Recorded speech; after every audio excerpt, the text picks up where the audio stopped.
प्रमद बर' सारनि अबस्थाया दा अमा बेगें गोदोनायाव थाबथानाय बायदि जाबाय आरोखि ना आं बिराद गोजोननाय मोनदों दिनैनि बे मास रेलि गसाइगाव डिस्ट्रिक्ट BPF नि मास रेलियाव फैनानै गसाइगाव डिस्ट्रिक्ट BPF आव वेलकाम खालामदों आरो गोबांथार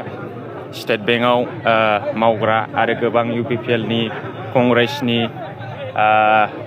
बिथांमोनाबो जइन जादों दिनै नैबे गसाइगावनि जोंनि BPF नि मास रेलियाव आं बेखौनो फोरमायहरो दिनै प्रमद बर' सारनि अबस्थाया दा अमा बेगें गोदोनायाव थाबथानाय बायदि जाबाय आरोखि ना जादेरनो हायो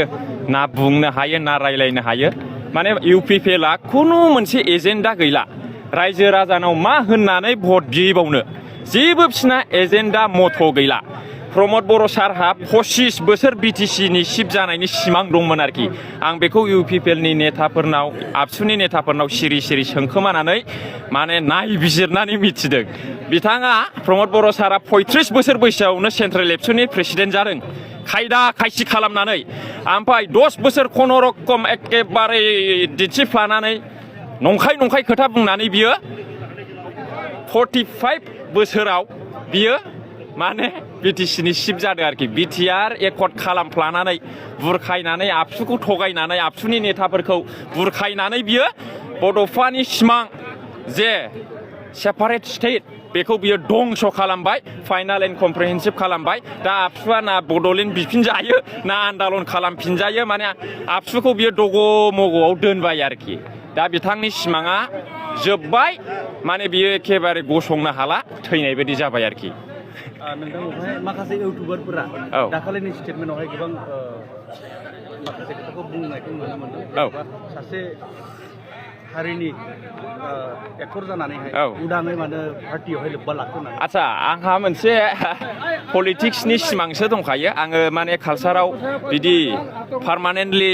गान खननानै एक्टिं खालामनानै जागोन बा मावलांगोन आंहा बिदि गैया आं दिनैसिम खुनु दामग्रा देग्रा हेन्डजों प्रेक्टिसबो होफेराखै आंखौ मानसिफ्रा लेंहरो आं डाइरेक्ट गानखौ खननानै डायलग होनानै फैयो आरोखि आंहा खुनु बिदि कालसारनि सारेगामा प्रेक्टिस गैया एक्टिंनि ट्रेनिं गैया आंना डाइरेक्ट गोदोनिफ्रायनो माने गोदोथ' होनजाला 2015, 14, 13निफ्रायनो आंहा डाइरेक्ट पलिटिक्सआव जइन जानानै माने पार्टिखौ सापर्ट खालामनाय माने केम्पेइनाव ओंखारनाय माने पार्टिनि थाखाय जा हायो खामानि मावनाय गान खननायजों डायलग होनायजों पार्टिनि थाखाय माने बाथ्रा बुंनायजों आंहा बे आंनि सिमांखा दा आंखौहाय मानसिफ्रा गुबुन सानो गाज्रि बुङो फाव फान्दायो ना आंनि माबा माबि गाज्रि बानायफ्लानानै गाज्रि पिक्सार खालामनानै ससियेल मिडियायाव फाटायो बे गावसिनि खोथा आङो आंनि खामानिखौ आंनि सिमांखौ आङो मावफुंलांगोन आरोखि फैबाय थानाय समावहाय उननि समावहाय नोंथाङा खाबु मोनोब्ला 10 बा 15 बोसोरसोनि उनाव नोंथाङाबो इलेक्सन गेलेनो दङ नामा नङा बेथ' उनाव जागोन आंहा एथ' बिदि गिदिरबो सिमां गैया माने उनावहाय मा जायो बेखौ इसोरा मिथिसिगौ आरोखि